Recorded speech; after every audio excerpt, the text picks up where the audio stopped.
Bienvenue dans la matrescence. Dans ce podcast, on part à l'aventure. L'aventure la plus merveilleuse et difficile de la vie, la parentalité. Laissez-vous embarquer au travers des épisodes qui explorent toutes les facettes, des plus complexes aux plus fun, du monde des parents. Apprenez, riez, pleurez, découvrez et débattez en écoutant la matrescence. Nous avons une mission, vous donner des clés pour vous accompagner à n'importe quelle phase de votre parentalité. Je suis Clémentine Sarlat, votre hôte depuis mars 2019 déjà. Je suis ultra curieuse, très enthousiaste, mais beaucoup trop bordélique.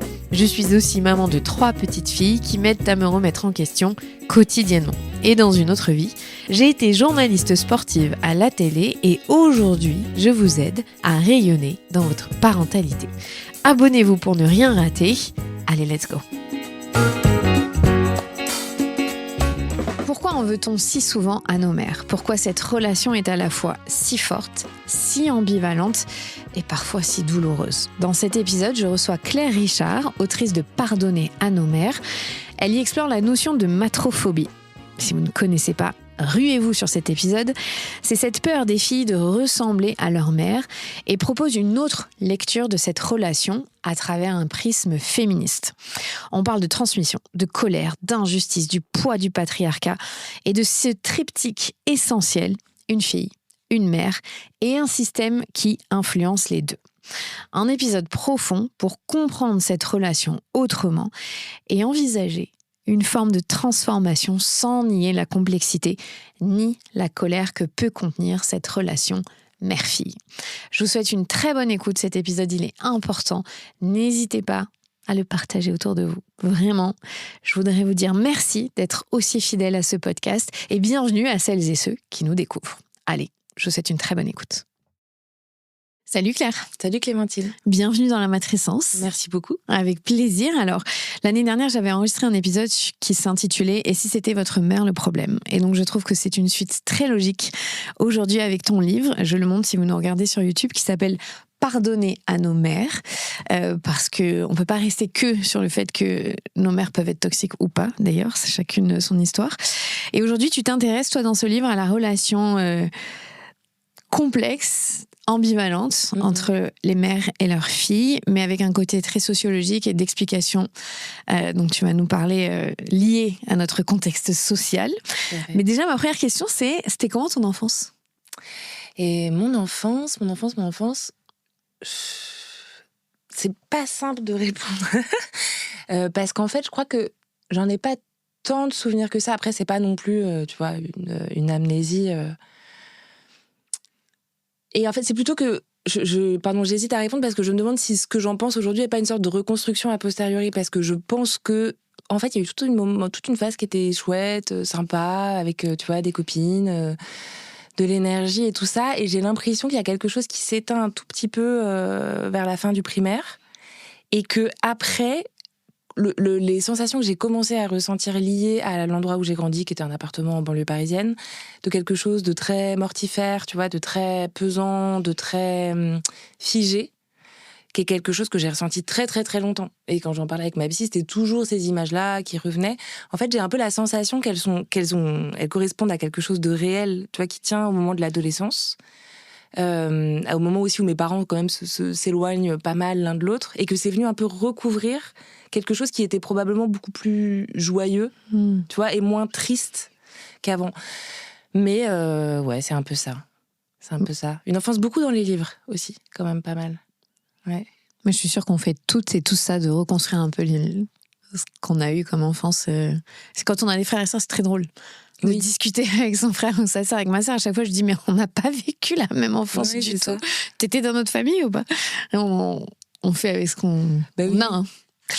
Alors, je voulais commencer ton interview en lisant ce que tu dis au tout début. Les premières phrases, parce que ça m'a frappée. Tu dis « Je ne me souviens pas du moment précis où j'ai regardé ma mère en pensant « Je ne serai jamais comme elle », mais je sais que ces 6 mots ont longtemps constitué un serment secret, comme un parchemin roulé dans un tube et enfoui sous terre. Je ne serai jamais comme elle, le fondement, ma relation à ma mère. » Oui, et une fois de plus, tu vois, je pense que c'est quelque chose qui a été très très fort et qui, et qui continue, je pense, à être assez... En tout cas, qui a beaucoup organisé, je pense, mon rapport à ma mère, mais qui s'est noué à l'adolescence. Parce que je pense pas que j'avais ce sentiment quand j'étais petite. Et c'est ce que j'écris aussi à un moment dans le livre. En écrivant le livre, il y avait des souvenirs, en fait, de moments avec ma mère qui revenaient, de moments quand j'allais à son travail, quand on faisait des courses ensemble, quand on allait faire, je sais pas, du vélo au bois, des choses comme ça, qu'elle nous emmenait au musée, voir des expos. Et moi, je continue à adorer voir des expos. Je pense que c'est quelque chose que j'ai fait avec elle. Mais j'ai peu de souvenirs de câlins et de caresses. Et ça, c'est un truc qui m'a beaucoup frappée parce que j'en ai parlé avec d'autres personnes et c'est quelque chose qui revient. Tu vois, un peu ce truc de pourquoi ces souvenirs de tendresse qui ont dû exister ont disparu. Donc, c'est tout ça pour dire que je pense que j'ai pas eu d'emblée une relation dure avec ma mère étant enfant. Mais c'est à l'adolescence que ça s'est cristallisé, comme je pense pour pas mal de femmes, en fait. Et où effectivement, il y avait une configuration familiale qui faisait que ma mère était, comme je le dis dans ce passage-là, mais de plus en plus éteinte, silencieuse, tu vois, dans l'espèce de théâtre de la famille, de la maison. Et effectivement, à ce moment-là, je pense que c'est ça, tu vois, t'as un peu la dynamique adolescente où tu te dis, moi, de toute façon, ma vie, elle va être à l'extérieur, je veux sortir, il se passe tellement de trucs beaucoup plus intéressants que ici, dans cette maison, et à l'inverse. Enfin, et en plus de ça, plutôt de voir ma mère et de me dire, et surtout, moi, ça, ce sera pas moi. Et après, c'est resté très fort pendant très longtemps, quoi. Se construire en opposition de ce qu'elle renvoyait comme... Ouais, et puis c'est ce que... En fait, j'avais pas du tout de concept féministe parce que moi, je suis née en 85, donc j'avais 15 ans, je sais pas, à la fin des années 90, début des années 2000, donc il y avait pas de concept féministe facilement trouvable autour de moi, donc j'avais pas de concept pour me dire « Ah ouais, elle est opprimée par mon père à cause du patriarcat ». Par contre, quand même, je sentais qu'il y avait quelque chose d'une espèce de triangulation que mon père opérait contre elle. C'est-à-dire de mettre mon frère et moi de son côté, par des blagues. En fait, il y avait par plein de petites façons de la rabaisser. Ça, je m'en souviens quand même très nettement, étant ado, de sentir cette dynamique-là. Il y avait plein de choses. En plus, mon père était asthmatique, il a toujours été malade, et il avait un côté un peu bigger than life. Il était pareil, il était gros à cause des traitements pour l'asthme et tout, mais il y avait ce côté héroïque dans sa vie, parce qu'il avait été très malade toute sa vie, il avait eu des comas quand il était petit et tout, et malgré tout, il était là, il était drôle, il connaissait énormément de choses. Et donc, il y avait ce truc un peu héroïque de papa, il est malade, mais quand même, il fait des tonnes de trucs. Et de ma mère, à côté, elle est effacée, elle dit rien. Et puis, je pense qu'il y a eu quelque chose aussi, elle s'est effacée progressivement. Et donc, ça, petite, je le voyais pas, mais ado, je pense que ça a commencé à me crever les yeux, cette espèce d'injustice. Et en même temps, ce qui était tragique, c'est que je me disais pas, du coup, je suis du côté de ma mère. C'est-à-dire que je défendais ma mère, et en même temps, je la méprisais parce qu'elle était faible. Et en fait, c'est un peu tout ça, ce je ne serai jamais comme elle. C'est à la fois, moi, on ne parlera jamais comme mon père parle à ma mère. Après, il l'insultait pas et tout, mais c'était subtil, mais c'était réel quand même. Cette façon de la dénigrer, de la déprécier. Enfin, ce serait plus déprécier que dénigrer. Il disait jamais t'es bête, t'es nulle, genre jamais. Mais c'est une série de petites choses dans laquelle elle avait moins de valeur, quoi, globalement. Et donc, c'est à la fois dire moi, personne me fera ça, et en même temps dire à ma mère et moi, je serai jamais comme toi. Donc en plus, tu vois, quand t'es ado, de toute façon, comme tu te sens unique et incomprise, je pense qu'en plus, ça vient renforcer les dynamiques ados. C'est clair. Alors, pourquoi est-ce que tu as voulu écrire ce livre, Pardonner à nos mères? Déjà, le titre, il est assez fort, on l'entend rarement. Et d'aller sur cette trame qui est une relation, une dynamique très particulière. J'ai écrit ce livre parce que... Alors, il y a plusieurs points de départ, je pense, tout simplement parce que c'est un livre dont j'aurais eu vraiment besoin. Et ça fait un peu cliché, ça fait un peu phrase promo, mais vraiment, vraiment, vraiment, il y a eu des phases qui ont été très dures dans mon rapport à ma mère, surtout à ma vingtaine. Et je cherchais des livres à ce moment-là, donc c'était toujours pré-réseaux sociaux. Et je trouvais que des livres, donc j'allais dans des bibliothèques. En fait, j'y ai repensé il y a pas longtemps, je savais pourquoi tu cherchais pas sur des blogs? Je sais pas, j'avais dû regarder un peu des trucs sur Internet, mais c'était pas non plus, je trouvais pas beaucoup de réponses. Et je trouvais que des explications de psycho, de typologie, de relations mère-fille, et en fait, ça me parlait pas du tout. J'avais pas l'impression que ça parlait de ce qui se jouait dans le lien à ma mère. Et du coup, très sincèrement, ça me rendait encore plus triste, je pense, parce que c'était des moments qui étaient vraiment très durs, où je me sentais vraiment prisonnière, en fait, de cette relation-là, où c'était hyper dur, ça me mettait dans des rages folles, qui étaient difficilement partageables avec des copines, parce que comme des trucs très, très, très, très durs, en fait, tu les racontes une semaine plus tard, donc en fait, tout est un peu retombé. Et en même temps, je me disais, je peux pas rompre, parce que mon père est mort quand j'avais 20 ans, donc il me restait que ma mère. Donc je me disais, je vais pas rompre le lien avec ma mère. Je sais que je le ferai jamais. Mais du coup, je me sentais totalement enfermée. Et ces livres de psycho, moi, ils me parlaient pas du tout. Donc, en fait, j'ai l'impression que j'ai écrit ce livre parce que à 25 ans, ça m'aurait fait du bien. Donc ça, c'est le premier truc. Et après, plus proche de nous, j'ai écrit un livre avant qui était sur le toucher quand j'étais enceinte, justement. Et je lisais beaucoup de choses sur la maternité, parce que j'avais plein de sentiments très ambivalents, voilà, comme je pense toutes les personnes qui nous écoutent. Et je suis tombée sur un mot que je connaissais pas, qui était matrophobie. Donc j'avais vraiment jamais entendu parler, alors qu'à ce stade-là, c'était en 2020, pour le coup, j'avais lu plein de trucs en féminisme et tout. Je me dis, mais qu'est-ce que c'est marrant, je connais pas. Et en cherchant, j'ai découvert que c'est un mot qui désigne... c'est un concept d'une poétesse américaine qui s'appelle Adrienne Rich, et par ça, elle entend la peur des filles de ressembler à leur mère. Et en fait, vraiment, ça m'a fait un sentiment, je sais pas, de soulagement et d'éclairement. Tu vois, je sais pas si éclairement c'est un vrai mot, mais d'illumination.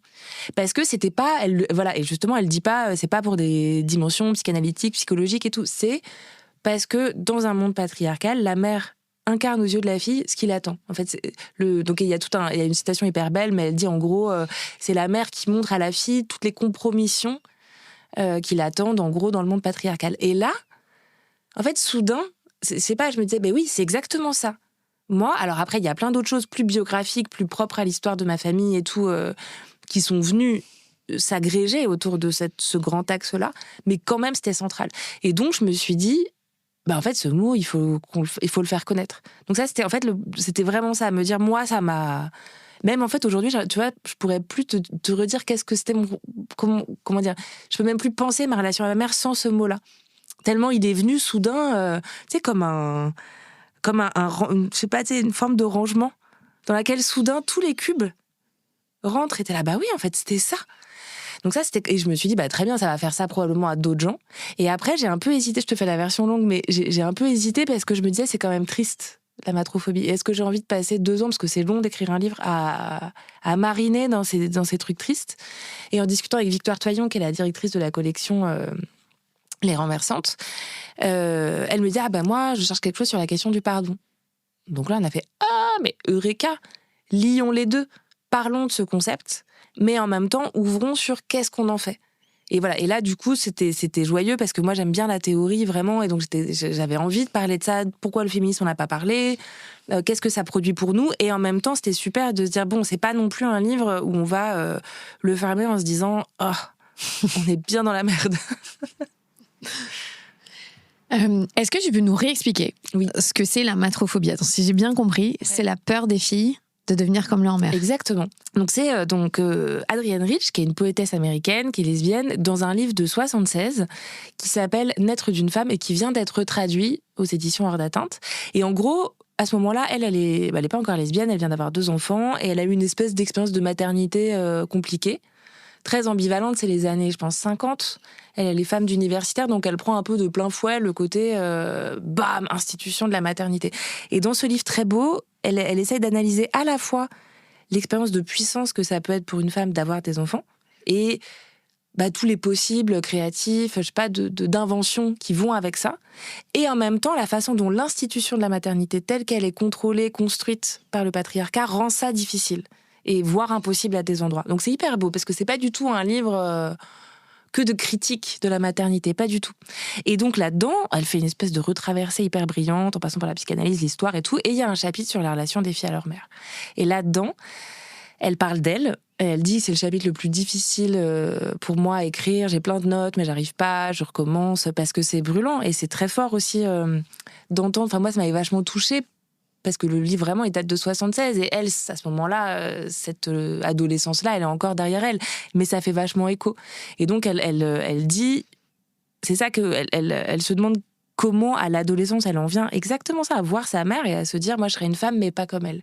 Et donc ce concept de matrophobie, c'est ce qu'elle décrit, c'est ça, c'est comment en fait dans un monde organisé par les lois, les normes patriarcales, en fait, la mère, elle incarne aux yeux de la fille, en gros, ce que le patriarcat propose aux femmes, la façon dont il contraint les vies des femmes. Et de plusieurs façons, parce que à la fois la mère, forcément, c'est la femme c'est le modèle de femme le plus proche, le plus continu qu'a la fille. Et puis en plus, c'est un modèle qu'elle voit sur plusieurs années. Donc en plus, elle voit les évolutions possibles, elle sait d'où sa mère vient, si sa mère lui a raconté, etc. Et l'autre aspect de ça, c'est que sa mère lui transmet aussi tout ou partie, enfin, pas tout, mais en tout cas une partie de ces normes patriarcales. De plein de façons, de façon explicite, en lui disant fais ci, fais pas ça, ou de façon implicite par sa façon de se comporter. Puisque, c'est ce qu'explique Critch et que m'ont montré tout un tas d'autres théoriciennes féministes, mais les mères, comme leur rôle depuis toujours, en tout cas dans les sociétés patriarcales, sauf quand il y avait des gouvernantes et tout ça, mais c'est quand même d'être chargée de l'éducation des enfants et des filles. Et qu'est-ce que c'est l'éducation des filles en grande majorité ? C'est produire des femmes au sens social, quoi. Donc, des filles qui seront, alors, dans les temps, pour caricaturer, jadis, bonnes à marier, etc. Et aujourd'hui, en fait, malgré tout, quand même, des filles qui vont correspondre plus ou moins à ce qu'on attend des filles. Et ce qui est terrible, c'est que c'est pas forcément volontaire. C'est-à-dire qu'il y a une partie de ça, et on va en parler, qui est explicite, mais il y a d'autres, c'est forcément les femmes, les mères, elles ont incorporé les attentes du patriarcat, comme on l'a toutes fait, à des degrés divers. Et en plus, longtemps, ces mères-là, elles n'ont pas eu accès à ce même fantastique éventail de pensées, de paroles, de témoignages auxquels nous, on a accès, qui nous aident hyper fort à défaire tout ça.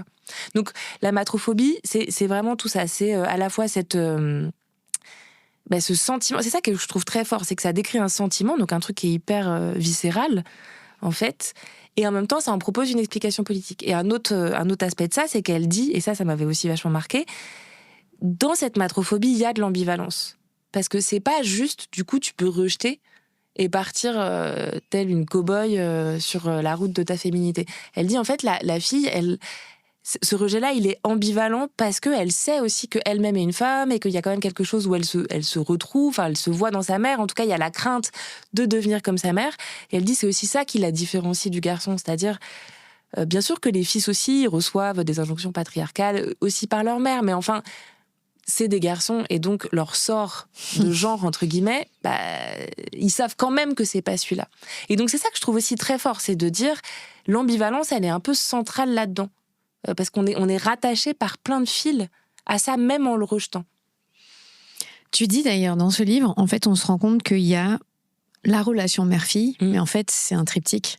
C'est la relation mère-fille, patriarcat. Ouais. Est-ce que tu peux nous expliquer un petit peu ce concept ? Oui, tout à fait, parce que vraiment, j'en reviens à ces livres de psycho, et c'est pas, c'est pas un jugement sur, du coup, la psycho, c'est nul, c'est pas du tout ça. C'est que moi, j'en ai lu, en tout cas, plusieurs qui ne mentionnaient pas l'existence du contexte social, en gros.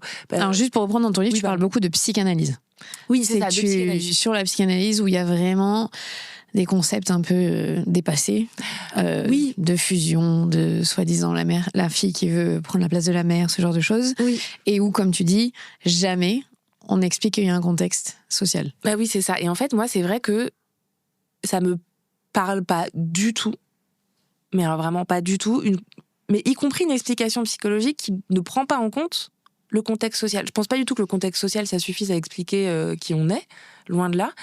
Mais par contre, je pense aussi que c'est pas possible de penser une relation fille-mère sans dire, en fait, elles sont toutes les deux, ces deux femmes, enfin une qui en éduque une autre, prises dans une norme de contrainte qui pèse très fort sur qu'est-ce que c'est que d'être une femme. Et donc forcément, dans tout ce qui se transmet, et évidemment qu'il s'y transmet bien plus, il ne se transmet pas que des normes sociales, de très loin. Il y a des histoires familiales, il y a plein de choses, il y a plein d'amour, il y a plein ou de haine, enfin, il y a plein d'affects et plein d'histoires familiales, mais il y a aussi ça. Donc c'est pour ça que ça me semblait, assez évident de dire, il faut juste prendre en compte qu'est-ce que c'est ce troisième terme, donc comme tu dis, de ce patriarcat, et qui s'incarne en fait par soit des personnes, des normes, en fait, voilà. Et en fait, c'est pas si fou parce que j'ai l'impression que c'est un comment dire, j'allais dire un move. Non, mais je veux dire, c'est une opération qu'on fait beaucoup, qui a été beaucoup faite, par exemple, sur l'amour hétérosexuel, de dire les couples. Un homme, une femme qui s'aiment, c'est bien sûr, il y a plein de choses qui rentrent en jeu, des enfances, des configurations psychiques, tout un passé, et en même temps, l'histoire patriarcale de l'amour, là, c'est pareil. C'est dire, entre une fille et une mère, il y a plein d'autres choses qui échappent à la question patriarcale, mais on peut pas faire l'économie de la pensée.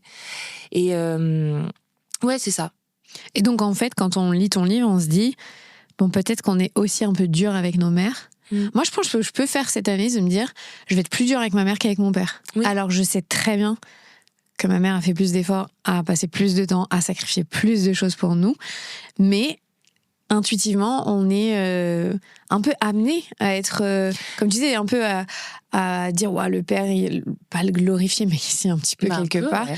Et dire à notre mère, mais pourquoi t'as pas fait plus, pourquoi t'as pas fait ça, pourquoi tu t'es pas partie si t'étais dans une relation malsaine, et attendre de nos mères des choses qu'on n'attend pas de nos pères.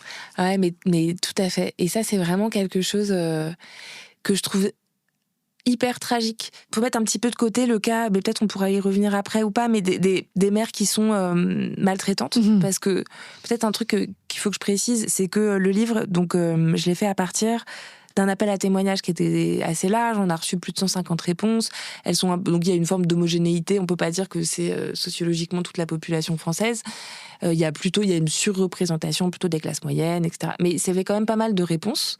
Et donc le livre aussi, il est beaucoup construit à partir des réponses. Et donc dans ces réponses, la question aussi des mères violentes au sens large, elle est venue. Et là, c'est vrai que je me dis bon, ça, il faut un petit peu le mettre de côté parce qu'il y a des choses, comment dire, la question du pardon, la question des torts, la question de la responsabilité, elle est peut-être plus aiguë, ou en tout cas elle est un peu différente dans ce cas-là. Mais dans les cas dont on parle de transmission de ces normes patriarcales, c'est vrai que c'est un peu comme si tu avais une espèce de double peine, quoi. C'est-à-dire que comme les mères sont beaucoup plus présentes aussi auprès des enfants, des filles, c'est-à-dire que là, en tout cas dans les témoignages, c'est sidérant et déprimant, quoi. C'est-à-dire que c'est vraiment les mères qui font tout ce fameux 18-20 heures, là, tout ce temps hyper fatigant, cette fameuse double journée. Les pères sont à peine là. Et c'est vraiment... il y en avait des pages et des pages et des pages de témoignages, en effet. Donc, je les ai montés en chœur pour qu'on entende à quel point les témoignages se répondent. Et celui-ci, moi, je voulais en mettre 3 pages. Et parce que ça ressemblait en plus tellement à ce que moi, j'avais vécu. Je trouvais ça vertigineux de se dire, putain, ça n'a pas bougé, quoi. Et donc, de fait, les mères sont plus présentes. On attend plus d'elles qu'elles fassent le travail d'éducation. Et donc, elles sont plus exposées à, tout simplement, je pense, à faire des erreurs. Parce qu'en fait, elles sont là. Donc il y a ça. Ensuite, je pense qu'elles ont plus de stress et plus de charge mentale à ces endroits-là, et que on sait aussi comment tout ça fait le lit des violences éducatives ordinaires, comme on dit aujourd'hui, c'est-à-dire le fait de crier, le fait de pas être à l'écoute, le fait de s'emporter, le fait d'être violente sans le vouloir. Mais c'est aussi vachement lié à ce stress. Et ce stress, il est aussi lié au fait que la garde, le travail éducatif, le travail domestique n'est pas également réparti. Donc il y a ça. Et après, je me demande, mais ça, c'est un peu des espèces de suppositions. Je me suis beaucoup demandé, en parlant avec Charlotte Bien-Aimée, qui est une documentariste féministe aussi. Podcasteuse. Super podcasteuse.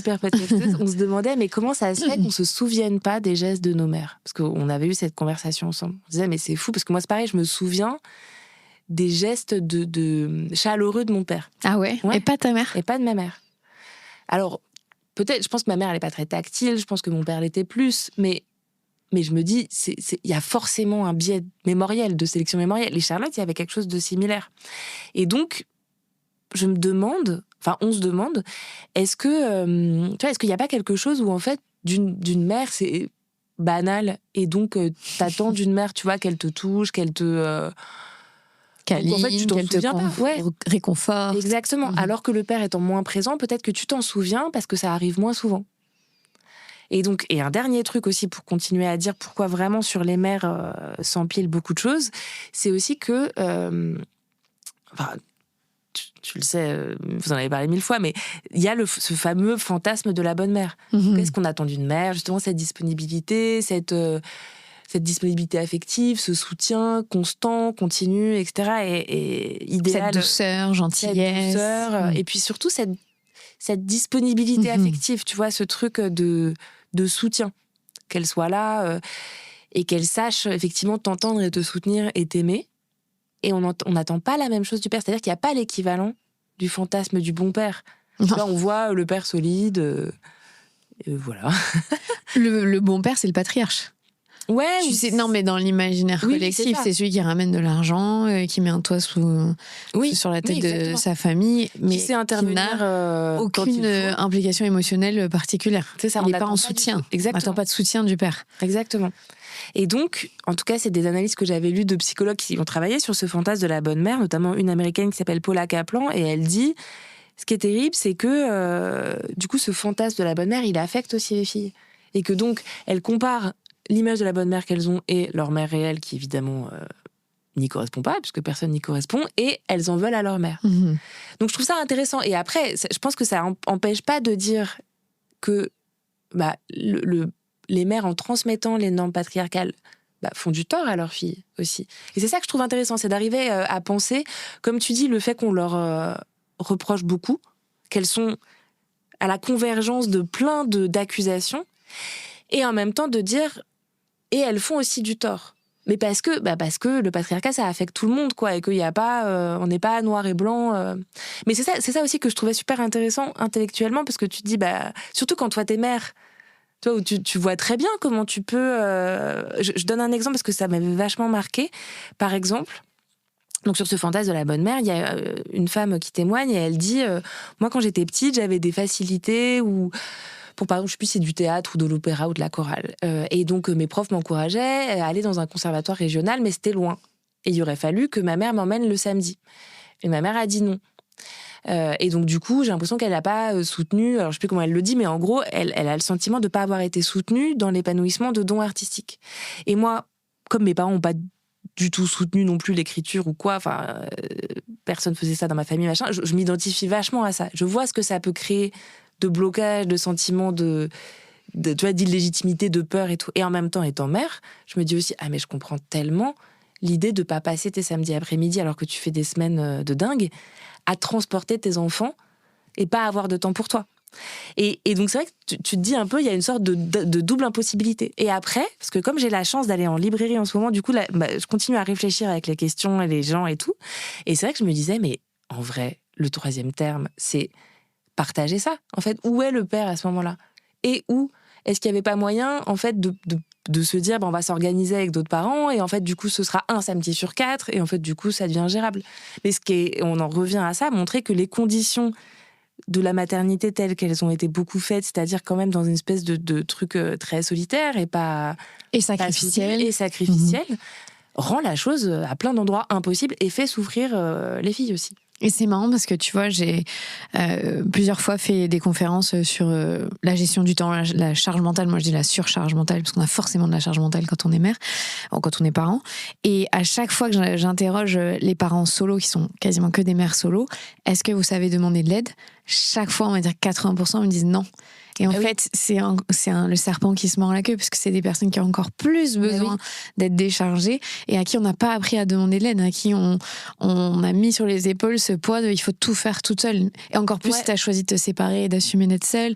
Et tu vois, ce cercle vicieux que ça engendre de ne pas vivre avec ce village dont on parle mais qui n'existe plus depuis très longtemps, en fait. Oui, c'est ça. Non, mais c'est vrai, t'as raison, et c'est tout à fait... Enfin, je suis hyper d'accord avec ce que tu dis. Effectivement, l'intégration de la mentalité sacrificielle, où c'est dur de se défaire de l'idée que si tu demandes de l'aide, c'est pas raté que tu refourgues tes enfants.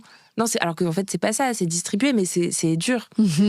Et effectivement, je pense que les mères se trouvent, pour beaucoup, au croisé de plein d'injonctions contradictoires et impossibles. Mais surtout, j'ai l'impression, à milieu social égal, en tout cas, encore plus il y a 20 ans, encore plus il y a 30 ans. Ça isolait plus les mères. J'ai l'impression qu'en tout cas, aujourd'hui, on a beaucoup plus de pensées autour de ça.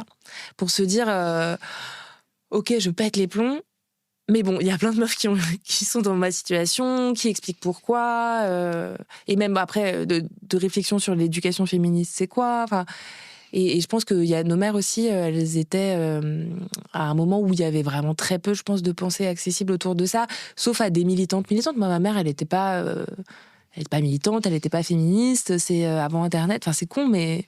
Mais tu vois, ma mère était féministe, mais c'était pas des questions qui étaient abordées. La question de... La maternité, la charge parentale, la répartition des genres. Dans le foyer avec des enfants, ces questions-là, elles n'existaient pas vraiment. C'était la lutte pour leur corps, enfin, tu vois, pour d'autres, c'était d'autres combats. Ouais. Et à chaque fois que j'en discutais avec ma mère et qu'on reprend, elle me dit, mais ça fait tellement sens tout ce que tu me dis, mais on se posait pas ces questions nous.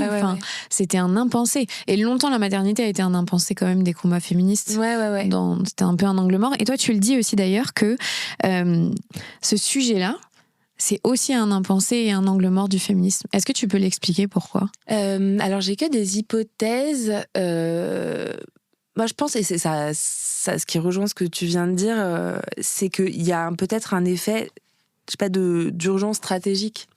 Tu vois, je pense qu'effectivement, au début, en tout cas, dans les années 70, l'urgence, c'est la contraception. La contraception, le fait de disposer librement de son corps, de choisir ses grossesses.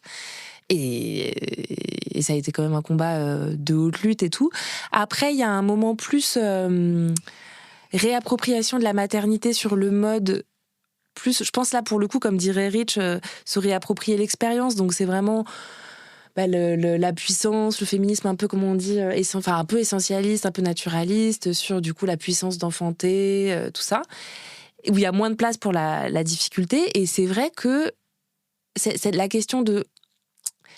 Ouais, c'est ça, j'ai l'impression que la question de critiquer, si, en tout cas, poser un regard critique sur le rôle des femmes dans la transmission du patriarcat, peut-être que ça ne peut arriver que quand on a déjà balayé pas mal d'autres choses. Parce qu'évidemment que la question, c'est toujours... même stratégiquement, se dire attends, est-ce qu'on va encore accuser les mères de tous les maux alors qu'elles sont déjà blâmées pour tout. Donc c'est vrai que c'est une question stratégique. Le mom blaming, c'est ça là. C'est exactement ça. Et donc moi j'ai l'impression que c'est possible, tu vois, de faire ce livre. Et d'ailleurs c'est pas un hasard. Il y a pas mal de podcasts qui sortent en ce moment sur la violence des mères, le mal de mère, mal de mère sur Louis Média. Il y a Charlotte Bien-Aimée qui a fait un double épisode, pareil, tout sur nos mères, etc. Et elle travaille parce que pour le coup on se voit souvent parce qu'on bosse dans des endroits similaires en radio, et donc je sais qu'elle travaille sur ce sujet depuis longtemps. Et donc c'est marrant de voir que c'est comme si en fait maintenant qu'on a beaucoup, mais comme ton podcast et comme plein d'autres, pas plein d'autres endroits, mais d'autres endroits, beaucoup travaillé justement la question de la culpabilité maternelle et qu'est-ce que c'est la réalité de l'expérience maternelle. On peut s'autoriser parce qu'on est à un degré de réflexion assez subtil.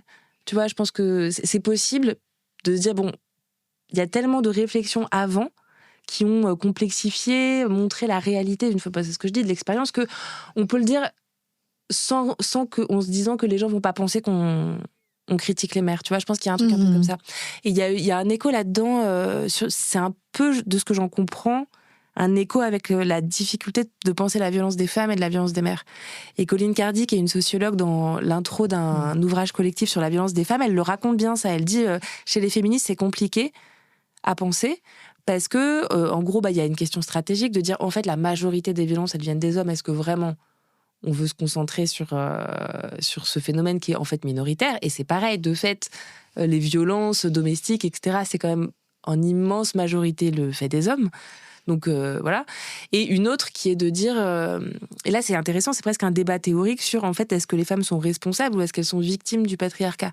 Tu vois, et aussi une question presque théorique qui est compliquée à articuler. Donc je pense que c'est, à mon avis, pour tout ça, que le féminisme n'a pas... exploré cette question encore. Ouais. Mais surtout, c'est aussi le fait de dire, ok, comme tu disais, on est à un degré de compréhension, de capacité d'explication de certains comportements, que maintenant peut-être on peut passer à la phase d'après, qui est aussi de dire, on peut pardonner. Encore une fois, on le dit, pas pour celles qui ont eu de la violence, où il y a eu vraiment de la maltraitance, mais dans des familles où il y a eu des dysfonctionnements qui sont liés plutôt à leurs conditions qu'à leur personnalité pure, au final.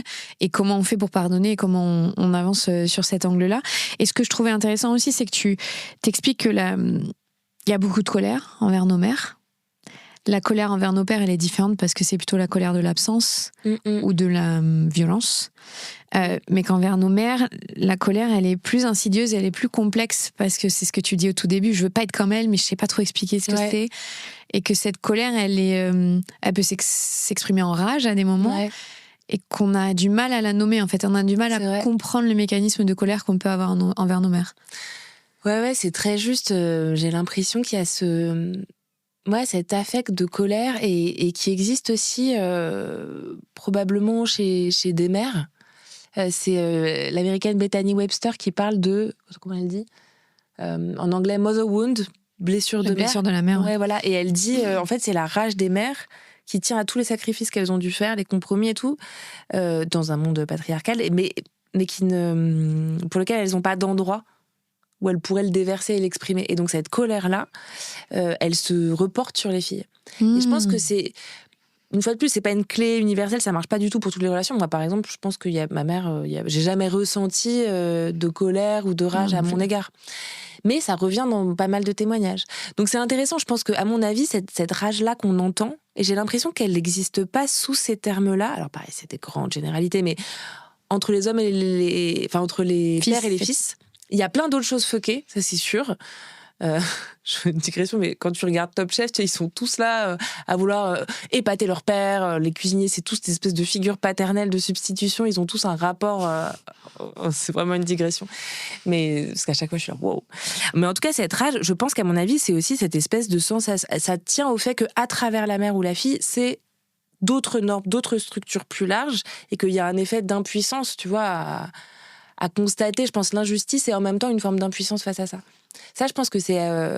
et c'est aussi certains psychologues qui proposent cette idée-là, justement, les psychologues qui prennent en compte le contexte social et tout ça, les psychologues féministes, et qui disent la colère des filles, c'est peut-être aussi une colère contre l'injustice qu'elles constatent. Parce que, par exemple, il y a plein de filles qui ont des frères et qui le constatent dans les familles, qu'on n'est pas traité pareil. Ou qui voient la façon dont leur mère n'est pas traitée comme leur père et tout ça. Et je pense que ça, à mon avis, cette rage, elle tient aussi à ça. Et ce que je trouve plutôt bien, c'est plutôt, au sens où c'est la manifestation, je pense, d'une vitalité, tu vois, d'un instinct de survie, cette colère-là. C'est une colère hyper saine face à une injustice réelle, quoi. Moi, je sais que j'ai ressenti de la colère, j'en ai déjà parlé à ma mère, de lui dire, mais j'ai l'impression qu'on a gâché une partie de ta vie, tu vois. De cette colère, en fait, elle est contre le système, plus que contre une personne qui est notre mère, mais de dire... T'as perdu confiance en toi à cause de ci, ça, on t'a pas autorisé à faire ci, ça, ou t'as pas eu ces opportunités que moi j'ai. Et en même temps, tu te dis, mais pourquoi t'as pas été les chercher? Tu sais, cette ambivalence de se dire, c'est facile de notre point de vue, en ayant toutes nos informations, toutes nos pensées, comme tu disais. Et tu sais, des fois, c'est cette colère-là, de dire, pourquoi tu t'es pas rebellée? Pourquoi t'as pas plus affirmé qui t'étais? Et en même temps, c'est injuste de dire ça. Mais elle répond quoi, du coup, quand tu lui dis ça, ta mère? Mais ma mère, à chaque fois, elle est tout à fait... comment dire? Elle est au clair, elle entend tout à fait ce que je peux dire, et elle dit juste, mais on savait pas. En fait, c'est vraiment ces réponses-là de « on savait pas tout ça, on se rendait pas compte, t'as raison si j'y pense avec du recul ». Par exemple, on l'a maltraitée à ses accouchements, alors c'est encore le cas aujourd'hui, mais de manière tellement violente. Et elle me dit « pour moi, c'était normal ». Ouais. C'était comme ça, en fait. On questionnait pas ces violences-là, ou que mon père... j'ai retrouvé des photos de lui à la maternité, je dis « mais t'es en costard ?» Il dit « bah oui, je travaillais ». Je dis « mais à la maternité, c'est-à-dire que t'as pas pris 3 jours au moins ?» Bah non, je venais, j'allais retravailler. Tu vois, rien que ça, c'est une violence. Tu vois, si on est mère, tu te dis « mais moi, mon mari, juste, il a pris 11 jours, je suis dégoûtée qu'il ait pas pris plus. » Tu vois, et mon père, il a pas pris. Il venait, il repartait. Et ma mère dit, mais on questionnait pas ça. C'était comme ça, en fait. Bah oui, qu'elle prenne tous ses mercredis, c'était comme ça. Que mon père il rentre à 20h, c'était comme ça. Et en fait, c'est ça, c'est avec le prisme d'aujourd'hui de dire, mais bien sûr, t'as raison. Et ou la violence que parfois peut avoir mon père dans ses colères et tout, de dire pourquoi tu t'es pas opposé. Mais en fait, est-ce qu'on avait appris aux filles à s'opposer? Non. Non, c'est sûr. Nous, on nous apprend un peu plus quand même. Ouais, c'est sûr. Non, moi, je pense que quand même, en tout cas, je me suis beaucoup dit... Ouais, ça progresse. Enfin, si, en tout cas, dans le milieu, voilà, dans le milieu. Bah oui, parce qu'après, tu vois aussi que le sexisme progresse énormément ailleurs. Donc, voilà. Mais pour celles qui cherchent. Exactement. À détricoter. Ouais, c'est ça. Ça, je pense effectivement très fort. Mais oui, c'est un peu, c'est assez tragique. Mais c'est ce que tu dis, tu vois, ce qui m'a beaucoup frappé, c'est cette ambivalence qu'elle a en permanence. Ouais. Et dont on n'arrive pas à savoir si on est du côté je pardonne parce que je comprends ou oui mais ça m'agace et en même temps je me prends de plein fouet aussi les incohérences et ce que nous-mêmes on peut être en tant que mère finalement maintenant qu'on est mère. Ouais, tout à fait. Ben, moi, ce que je me suis beaucoup dit en faisant le livre, c'est que donc toute la partie sur le pardon, en fait, c'est beaucoup... et je le redis, mais il n'y a pas du tout d'injonction au pardon. En fait, c'est juste le titre, il est fort parce que je pense que la société nous conduit à poser ces questions en ce terme-là. On doit pardonner à sa mère, etc. Donc c'est aussi pour ça qu'on a repris ça comme titre. Mais après, l'idée, c'est que justement, tout soit... c'est de laisser la parole aux femmes qui ont répondu. Donc il y a un peu 3 grandes options, quoi. Il y a celles qui disent « j'ai pas pardonné » et qui ont rompu les liens, mais parce que en général, elles ont vécu des violences graves. Il y a celles qui disent « moi, j'ai pardonné justement grâce à... » souvent quand même grâce à une lecture féministe des choses, j'ai retrouvé ma mère, etc. Et d'autres qui disent c'est pas si simple, j'essaye, mais parfois ça marche pas. Et je me suis beaucoup dit du coup qu'en fait la notion de pardon, et c'est une des femmes qui le dit parce qu'elles sont évidemment hyper smart, et puis elles savent, elles ont passé leur vie à y réfléchir, quoi, donc elles ont des choses très intelligentes, très précises à en dire. Et il y en a une qui dit j'ai l'impression que cette notion elle marche pas parce que elle fait comme s'il y avait un moment A et un moment B. Or, moi, j'ai l'impression que c'est plein de phases, avec parfois des retours en arrière. En ce moment, je suis très apaisée avec le fait de pas beaucoup voir ma mère, et ça me semble... Voilà, c'est pas la fusion, mais c'est vivable. Peut-être que je te dirais dans 3 ans quelque chose de différent. Donc ça, je trouve ça assez juste, et je me disais, en fait, il y a plein de phases, de strates qui coexistent, tu vois, par rapport à cette ambivalence. C'est-à-dire que... Et ça, c'est Rich qui le dit, je trouve ça très beau. Elle dit en nous, donc elle parle en 76, mais en nous reste une petite fille wildly unmothered, parce que je trouve que l'anglais est trop beau, et ça, je pense que ça veut dire sauvagement sans mère, quoi. Et que cette blessure petite, à des moments de pas s'être sentie soutenue, elle dit dans une société patriarcale, on est nombreuses, en gros, même à l'âge adulte, il nous a manqué des bras forts de femmes qui nous protègent, qui nous soutiennent et qui nous portent. Je pense que ce que ça veut dire aussi, c'est tout ce que ça produit par la suite, tu vois, de longues conquêtes, de se sentir à sa place, les 2 pieds sur terre, tu vois, bien forte. Et c'est vrai que c'est un manque. Et c'est vrai que c'est un manque, mais c'est un manque pour les femmes. Alors, à chaque fois, les femmes, ça veut rien dire, mais je pense que pour beaucoup de femmes, en tout cas. Et que peut-être ce manque-là et la colère qui va avec, je sais pas si elle est tout le temps, dans tous les cas, résorbable. Mais... en fait, moi, je le pense vachement. Je sais pas, je me dis, il y a plusieurs phases, tu vois, il y a plusieurs strates, quoi. Et si c'est une petite colère, mais que c'est une toute petite zone et qu'en fait, elle est moins étendue qu'avant et qu'il y a juste un truc de temps en temps, une fois tous les 4 ans, qui la fait ressurgir, on peut vivre avec. Mais je trouve ça assez beau parce que je me dis quand même, tout ça, c'est la façon dont c'est cette structure d'oppression plurimillénaire, parce que quand même c'est ça, et c'est un peu vertigineux, mais quand même c'est ça, qui se transmet de génération en génération, en génération, en génération. Forcément, parfois, ça laisse des traces qui sont pas totalement, je sais pas. Alors, il y a des histoires où ça se règle et c'est trop beau, et d'autres, l'ardoise magique, elle fonctionne pas totalement. Tu vois, il y a des endroits où on reste un peu blessé, et ça n'empêche pas, je pense, du tout de reconstruire sa relation à sa mère et d'accepter. En tout cas, je pense à moi, par exemple, vraiment, les choses sont infiniment plus douce et souple qu'avant, et c'est trop bien. Et comme je te disais, tu vois, elle garde mon fils là pendant que je viens pour le podcast, et c'est super. Pour parler d'elle. Pour parler d'elle. Et en même temps, je pense qu'il y a une petite part de moi qui... Enfin, j'en sais rien. En tout cas, aujourd'hui, là, j'ai 40 ans, continue à lui en vouloir. C'est une petite part, et elle n'est pas active tout le temps. Elle est un peu en dormance, mais de ne pas m'avoir soutenue à tel âge, à tel âge, à tel âge. Et après, peut-être qu'à 60 ans, je penserais plus pareil. Tu vois, c'est aussi ça qui m'a vachement frappée. L'éditrice du livre, qui a une dizaine d'années de plus, elle me disait moi, aujourd'hui, je suis hyper apaisée avec ça, alors qu'il y a 10 ans, je t'aurais pas du tout dit la même chose. Donc, il y a sagesse. Il y a une sagesse qui arrive, peut-être. Ouais, c'est ça, c'est marrant. Elle me disait non, c'est lié à la sensation qu'elle n'est pas éternelle. Et donc, en fait, j'ai envie de passer du temps avec elle, et d'autres choses qui me rendaient dingue. Quand j'avais 40 ans, en fait, là, c'est autre chose. Donc, je trouvais ça intéressant aussi, même si c'est une grosse banalité, mais que quand même, c'est des choses qui évoluent beaucoup au cours du temps. Clairement. Et surtout, le lien mère-fille, il prend une autre dimension au moment où on a des enfants. Oui. Donc là, déjà, il y a quelque chose qui se joue de transmission, de répétition. Totalement. En plus, on a des filles. Moi, j'ai 3 filles. Donc chez moi, je suis à fond dedans. Ouais. Et c'est vrai que ça change, ça rebat les cartes, ça oui. repositionne tout le monde. Donc c'est des phases de vie. On n'a pas la même relation à l'adolescence, à jeune adulte, Oui. parents, nouveaux parents un peu plus âgés. Ouais, tout à fait. Et t'as raison que de lire notre relation de manière figée, ça marche pas en fait. Oui, c'est ça, c'est vraiment des lieux qui peuvent se transformer. Et la maternité, moi j'ai été, forcément moi aussi, moi j'ai un petit garçon, et de fait, je pense que le plus gros facteur de transformation de la relation à ma mère, c'est ça. C'est le fait qu'elle soit grand-mère, et je pense que... Enfin, en fait, je trouve très juste la relation qu'elle a avec mon fils, en fait. Ça lui correspond, elle n'est pas du tout mamie gâteau ou quoi, mais je trouve que c'est très juste. Elle est présente, mais en même temps, elle lui laisse vachement d'espace. Et je crois qu'aussi de la voir comme ça, c'est comme si je me disais, mais si elle est avec lui comme ça, elle a forcément été avec nous un peu comme ça aussi. Et moi, je m'en souviens pas, mais j'imagine pas qu'elle s'est révélée totalement différente. Alors après, mon père est mort depuis longtemps, donc c'est très différent. Tu vois, elle est libre. Littéralement une autre femme. Bah ouais. Elle est libre. Et elle me l'a dit, hein, tu vois. Donc ça a beaucoup changé. Et en même temps, ce que j'ai trouvé très beau aussi dans les témoignages que j'ai reçus sur la question de la maternité, c'est que pour toutes les femmes qui répondaient, c'était une occasion de transformation, mais de façon hyper multiple.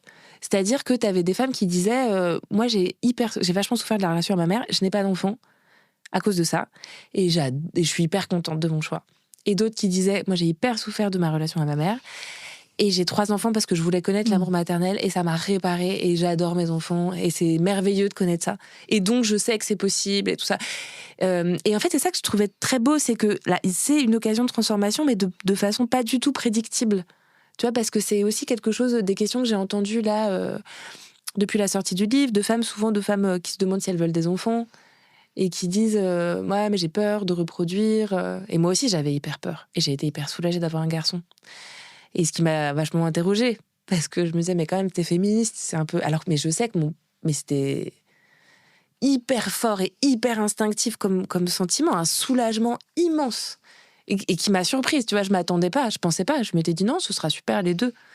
Donc je vois bien en fait, parce que je pense que vraiment je me suis dit, ah putain, j'aurais pas à me poser cette question. Quel soulagement infini. Ah, c'est fou. Ah ouais. C'est drôle, je me suis jamais posé cette question. Je suis trop contente d'avoir 3 filles. Bah ouais, et je me suis jamais posé cette question de transmission, de toxicité ou autre.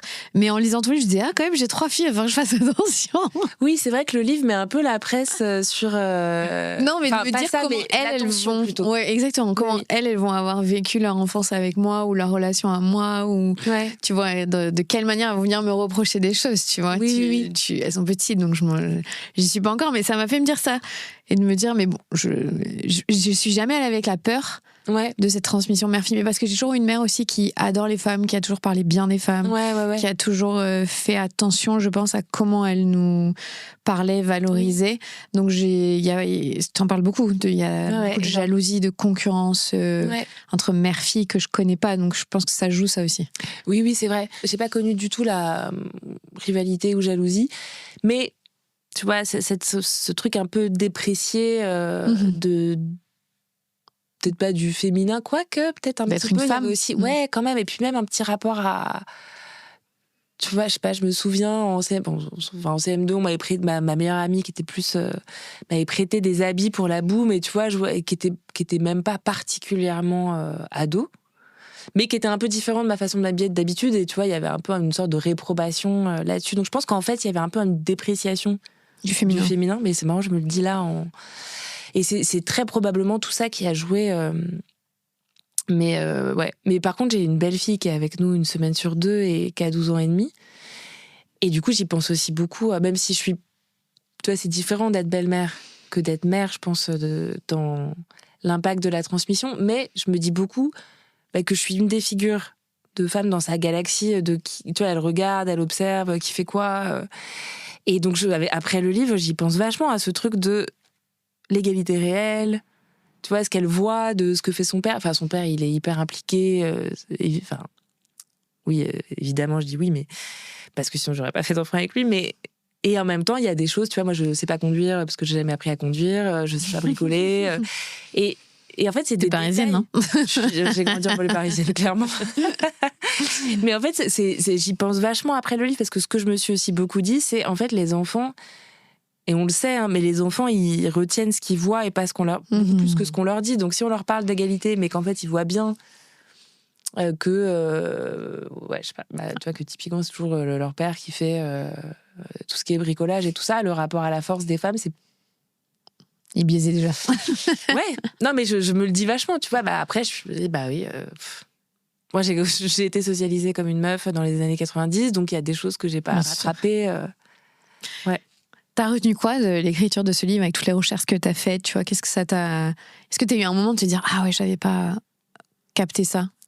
Ouais, plusieurs choses. Je pense que j'avais pas capté à ce point, parce que ça m'intéressait pas particulièrement, à quel point la psychanalyse était passée, mais à côté du féminisme, et à quel point la rencontre entre ces deux endroits était difficile, avec de fortes réticences quand même historiquement, hein, même s'il y a des gens qui cherchent aujourd'hui à allier les deux. Ça, en fait, quand même, moi, j'en suis restée assez sidérée. Parce que, voilà, une fois de plus, il y a plein de gens qui ont écrit dessus, hein, c'est juste que moi, je l'ai découvert en écrivant, et je continue à me dire, mais pour avoir entendu aussi un peu des psychanalystes là pendant la promo, je continue à me dire, je ne sais pas de quoi vous parlez, en fait. Ne me parlez pas d'une relation entre deux femmes en faisant comme si c'était, je sais pas, tu vois, une sorte de monde historique et flottant. Enfin, justement, un monde sans histoire et flottant où il n'y a pas de patriarcat. Donc ça, vraiment, je trouve ça lunaire. Et après, ouais, ce que j'ai retenu très fort, en fait, pareil, c'est des banalités, mais comme il y a plein de clichés qui sont, justement, parce que c'est des clichés dont en tout cas, moi, tu vois, tu perds la force. Cette idée qu'on vient toutes de générations de femmes opprimées, et ça fait vraiment grandiloquent. Mais c'est vrai. Et c'était assez vertigineux. Parce qu'il y a, du coup, donc, dans le questionnaire qu'on avait envoyé pour les témoignages, il y avait des questions qui portaient sur les mères ou les grands-mères. Enfin, je sais plus quelle était la question exacte, mais... Et en fait, le nombre de réponses où les mères, les grands-mères, les arrière-grands-mères, elles n'ont pas voulu les grossesses. Ces femmes, elles descendent de mères qui n'ont pas été désirées, qui n'ont pas été... voilà, ou dont les mères voulaient plutôt des fils, qui ont subi des violences sexuelles diverses, des violences diverses. En fait, pareil, tout ça, on le sait, mais c'était... Et en fait, de le dire, j'en ai des frissons à chaque fois, parce que c'est quand même assez triste. Et donc, ça veut pas dire qu'on est condamné à quoi que ce soit, mais c'est juste de garder en tête ça, d'où l'idée aussi qu'on peut pas penser ce que c'est que d'être une fille et une femme sans cette transmission-là, quoi. Et après, l'autre chose, et les deux autres choses, mais en fait, on les a dites, mais c'est le fait que les enfants, en fait, ce qui les marque, c'est ce qu'ils voient, c'est ce qu'elles voient dans les familles. Ah ouais, non, en fait, vraiment plein de choses. Ouais, et que donc les familles, c'est quand même des théâtres d'apprentissage du genre. Enfin, on le sait, pareil, mais je crois que j'y avais jamais vraiment particulièrement réfléchi. Et donc là, je me dis, pareil, c'est des choses que plein de gens ont dites, hein, mais que moi, je crois que j'avais jamais rencontré à ce point à quel point l'institution famille patriarcale, elle est... Enfin, on le sait, hein, à quel point c'est nocif, mais tu vois, de plus en plus, je me dis, mais est-ce que vraiment tu peux avoir une réelle égalité des genres dans cette institution-là, telle qu'elle a été construite, vu qu'elle a été construite dans un monde où, de toute façon, il y avait une inégalité hyper forte. Et on voit bien à quel point c'est difficile et ça tire. Et l'autre, la dernière, qui est par contre plus joyeuse, qui est vraiment ces possibilités infinies de transformation. Tu vois, ça, je trouve ça hyper beau. Et vraiment, le chapitre sur la maternité, une fois de plus, au sens large, c'est-à-dire les femmes la question d'être mère ou pas, je l'ai trouvé vachement rassurant et vachement joyeux, parce que ce qu'il dit, c'est il n'y a aucune fatalité à reproduire quoi que ce soit, tu vois. Et il y a une citation que j'aime bien d'un philosophe qui s'appelle Alain Badiou. Alors, je sais plus s'il le dit exactement comme ça, mais dans ma tête, c'est ça. C'est le bonheur, c'est de se découvrir capable de ce dont on ne se croyait pas capable. Et je trouve que cette question-là, que ce soit de pas avoir d'enfant et de se dire en fait, je suis pas condamnée du tout à reproduire cette chaîne infâme, est génial pour moi. Ou à l'inverse, moi, je m'étais jamais imaginée mère. Et en fait, je pense que j'avais un petit mépris pour les mères quand j'étais plus jeune. Tu vois, avec plein qui allait avec un petit mépris pour la cuisine, pour plein de choses que j'avais faussement, tu vois, associées à des idées dépréciées de la féminité. Et ça, je pense que c'était la culture dans laquelle j'ai grandi et la famille dans laquelle j'ai grandi, je pense. Et en fait, de découvrir que je trouve ça super. Non, mais que vraiment... et que c'est un endroit qui est beaucoup plus vaste et beaucoup plus drôle et difficile et épuisant et tout ça aussi. Mais... Je trouve que c'est un endroit de pouvoir. Et un endroit de pouvoir, mais ouais, et de responsabilité. Bah oui, mais c'est trop beau. Parce que c'est nous qui façonnons la génération qui arrive. Complètement. En partie, hein, mais... Non, mais complètement. Pour ça, je trouve qu'on n'en parle pas assez de ce prisme-là. Je suis hyper d'accord. La maternité, c'est un endroit de pouvoir. Ouais, mais totalement. Et politique, parce que en fait, c'est plus abstrait la question de la génération d'après. En fait, c'est la nôtre. Ouais, c'est nos enfants, quoi. Et puis même aussi, j'en parlais ce week-end avec une amie, mais tu vois, même je trouve sur la question de qu'est-ce que c'est ta liberté, parce que moi, comme plein de gens, je me disais, je vais perdre ma liberté, j'aurais plus. Et en fait, ce qui est une vision de la liberté super pauvre aussi, de se dire, ma liberté, c'est moi, qu'est-ce que moi je peux faire, même si c'est important et tout. Et là, de se dire, ouais, mais ta liberté, c'est aussi, elle inclut les liens et les obligations, mais au plus beau sens du terme, tu vois, que t'as envers d'autres gens. Et ces responsabilités-là, mais qui marchent, je sais pas, dans plusieurs sens. Et ça, je trouve ça très beau. Voilà. Moi, j'adore. Tu vois, quand on lit ton livre, on se dit, on va devoir pardonner à nos mères, peut-être qu'on se sent un peu pressurisé ou oppressé par ces termes. Et au fond, tu l'as dit un peu tout à l'heure. Mais ce qu'on demande, c'est surtout que la société pardonne à nos mères, quelque part. Oui, c'est vrai. Que de manière globale, on arrête de dire tout est sur la faute des mères, mais peut-être qu'on comprenne pourquoi. Tout est sur les épaules des mères. Oui, t'as raison. Tu vois, j'ai plus cette sensation que dans ce terme pardonner à nos mères, c'est pas nous individuellement avec notre mère en face à face, ça serait bien que la société arrête de les pressuriser, les mères, et qu'on puisse faire ce travail de dire maintenant on va faire mieux. Eh bien, j'avais pas pensé comme ça, mais c'est hyper juste. Ouais, c'est vrai, génial, je vais pouvoir te citer maintenant que je vais parler. Non, c'est vrai. Non, c'est vrai que je l'avais pas entendu dans ce sens-là, mais t'as raison. Oui, c'est vrai qu'il y a quelque chose... Tu l'as un peu dit tout à l'heure, hein. C'est pour ça que je reprends ce que t'as dit. Ouais, mais oui, c'est sûr que, en tout cas, ce que je me suis beaucoup dit aussi, pareil, là, on est très nombreux à le dire, hein, mais c'est que les conditions réelles de la maternité la rendent... entre les conditions réelles de la maternité et l'idéal de la maternité, en fait, les deux font que l'expérience concrète, elle est vraiment... en tout cas, elle pourrait être beaucoup plus simple et beaucoup plus allégée et beaucoup moins douloureuse, et pour les mères et pour leurs enfants aussi, qui du coup, parfois, payent un peu les pots cassés de ces difficultés-là. Non, mais c'est très juste. Et Charlotte, alors, bien aimée, elle me parlait d'un terme. Elle dit maternophobie. Je crois que c'est une psy qui s'appelle Annie Ferrand qui lui avait parlé de ça. Et c'est justement ça. C'est la haine de la société pour les mères. Mais évidemment, souvent ça marche ensemble. C'est-à-dire que tu l'idéalises d'une façon qui est absolument inaccessible, à moins de renoncements atroces pour la personne qui se plie à ce moule-là. Un peu comme dans, tu sais, The Crown, là, quand elle doit perdre absolument toute individualité pour devenir la reine d'Angleterre. Et en même temps, elle est dans les faits pas possible et effectivement tenue pour responsable d'absolument tous les maux. Et tu vois, moi je trouve quand même, en tout cas moi je m'en suis aperçue, c'est ce que je disais juste avant là sur le fait de devenir mère, à quel point il y a c'est encore prégnant. Enfin je sais pas comment dire, c'est un peu inconscient, mais attends, comment le dire ? En tout cas moi je pense que chez moi c'était assez fort une forme de petit mépris pour les mères.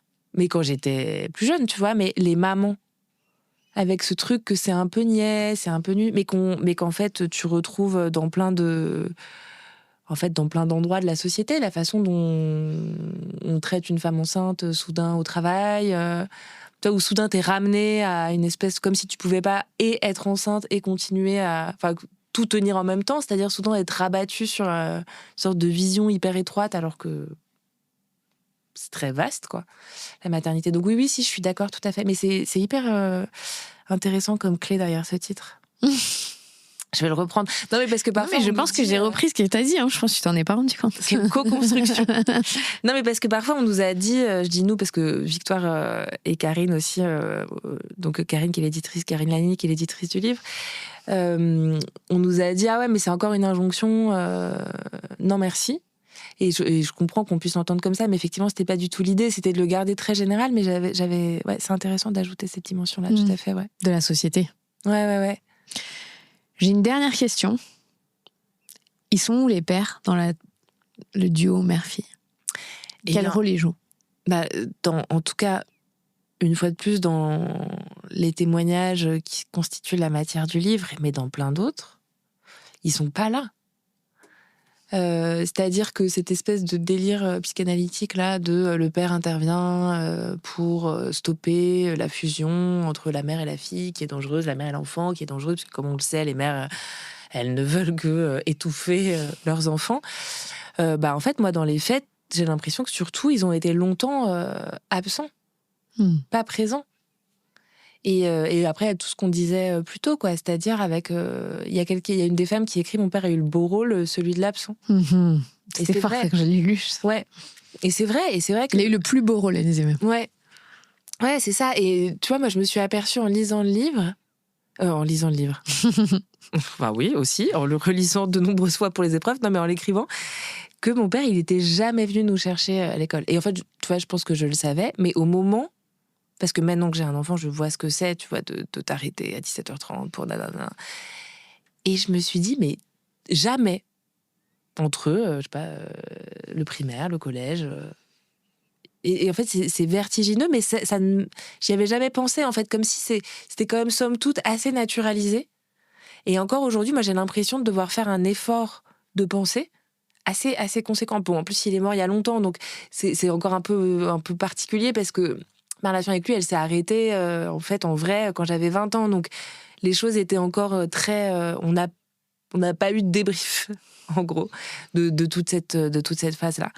Mais oui, non, mais je pense qu'ils sont absents, et ils ont longtemps été aussi très protégés par cette absence. Et tu vois, moi, je me disais, en finissant le livre, je voudrais vraiment que les pères le lisent, surtout les pères qui ont des filles, parce que...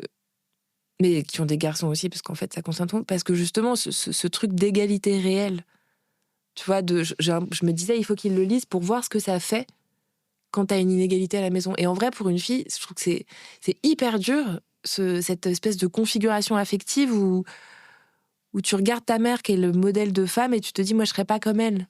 Tu vois, vraiment, c'est quelque chose, si on peut l'épargner à nos filles, c'est cool. Elles auront plein de choses à nous reprocher.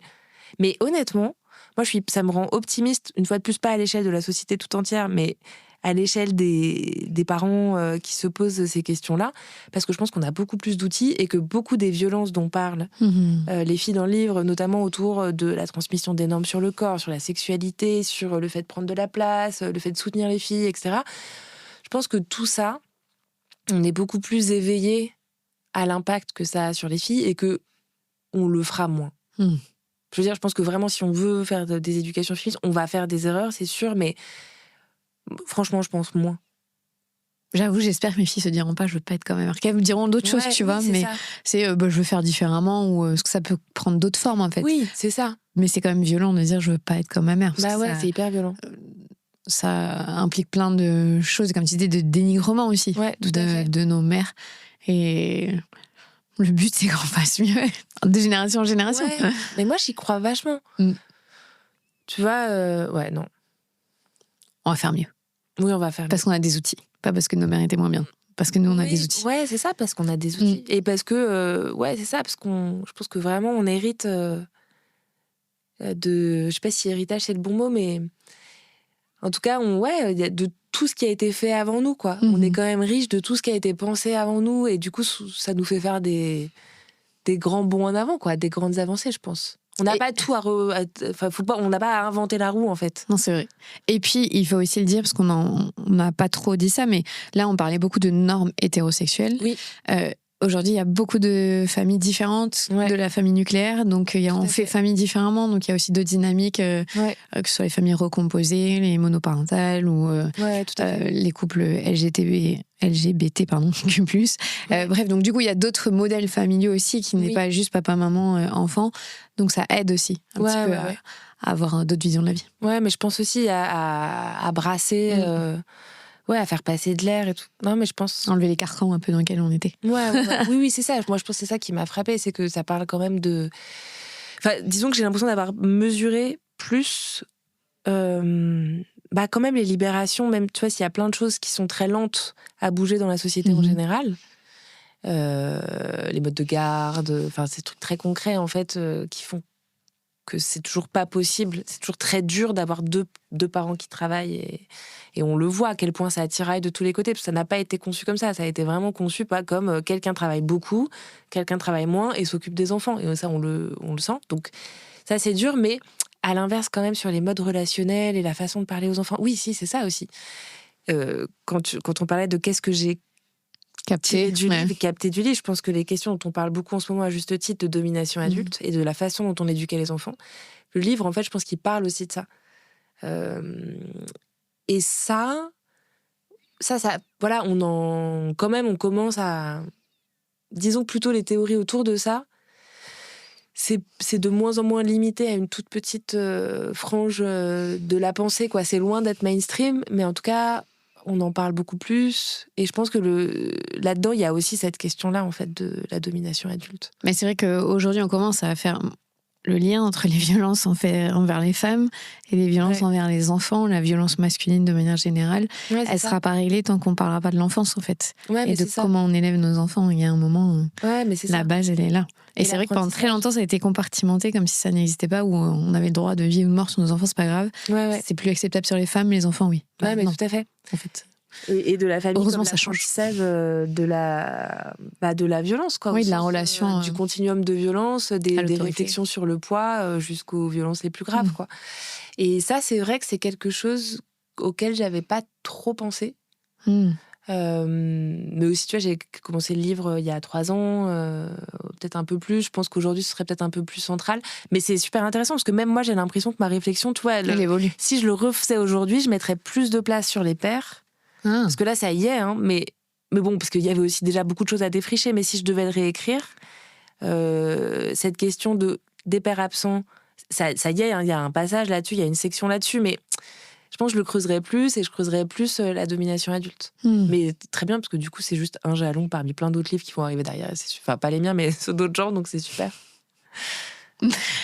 Merci beaucoup, Claire. Merci à toi. Avec grand plaisir. Je pense que on aura peut-être apporté un peu d'apaisement et d'une autre vision. C'est ça que tu voulais aussi, un autre angle pour parler de ce duo mère-fille qui est en fait un triptyque mère-fille patriarcat. Oui, c'est vrai ça. Et on ne peut pas faire l'un sans l'autre. Et donc ça donne des clés, une lecture différente.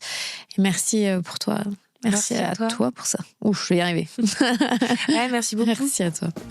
Vous venez d'écouter un nouvel épisode de La Matrescence et je vous suis infiniment reconnaissante de faire partie de cette aventure extraordinaire de la parentalité. Vous êtes peut-être nouveaux parents, futurs parents, vous êtes peut-être oncles, tantes, amis. En tout cas, merci de vous intéresser à ces sujets qui sont primordiaux.